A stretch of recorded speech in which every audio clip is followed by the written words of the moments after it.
আজকে আমার বাবার জন্মদিন, তাই আমি বাবার জন্য একটা শার্ট গিফট করেছি। এটা আমি বাবাকে গিফট করব।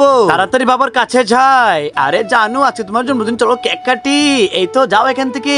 আরে আমাকে ফালাই দিছো কেন? আমি তোমাকে ভালোবাসি না, আমি বিল্লুকে ভালোবাসি। আরে আরে বাবা, বাবা এখানে কি করতেছো? বাবাকে খেয়ে ফালাই দিছে। আরে বাবা উঠো বলতেছি, তাড়াতাড়ি উঠো। দাঁড়াও, আমি এখন তাড়াতাড়ি পুলিশকে কল করবো। তাড়াতাড়ি করে আমার বাবাকে হসপিটালে নিয়ে যাও। আরে তোমার বাবার অনেক টাকা লাগবে, টাকা আনো। আরে কেউ আমাকে সাহায্য করো, বাবাকে চিকিৎসা করাবো। আরে এগুলো টাকাই তো হবে না, আমার আরো টাকা লাগবে, কেউ আমাকে সাহায্য করো প্লিজ। আর এদিকে আমার তো ক্ষুধা লেগেছে, আমি কি খাবো? আগে আমি কিছু খেয়ে নেই, এখানে চেয়ে দেখি কি খাওয়া যায়। একটা বুদ্ধি পেয়েছি, আমি খাবার খাবো না, আমি খাবারগুলো বানিয়ে বিক্রি করলে অনেক টাকা পাবো। তাড়াতাড়ি সবগুলো খাবার কিনে নিলাম। এখন আমি খাবারগুলো বানিয়ে বিক্রি করব, তারপর যেটা হচ্ছে সেটা দেখার আগে তুমি যদি শয়তানকে ঘৃণা করো আর আল্লাহকে ভালোবাসো, তাহলে ভিডিওটি লাইক করো, চ্যানেল সাবস্ক্রাইব করে দিও। তারপরে বাজারে গিয়ে খাবারগুলো বিক্রি করে অনেকগুলো টাকা পাই, আর সেই টাকাগুলো গিয়ে ডাক্তার কাছে দিই। তারপরে আমি আমার বাবাকে বাঁচিয়ে ফেলি আর বাবার গিফটটা বাবাকে দিয়ে দিই। বাবা বাবা হ্যাপি বার্থডে, এই দেখো তোমার জন্য আমি গিফট এনেছি।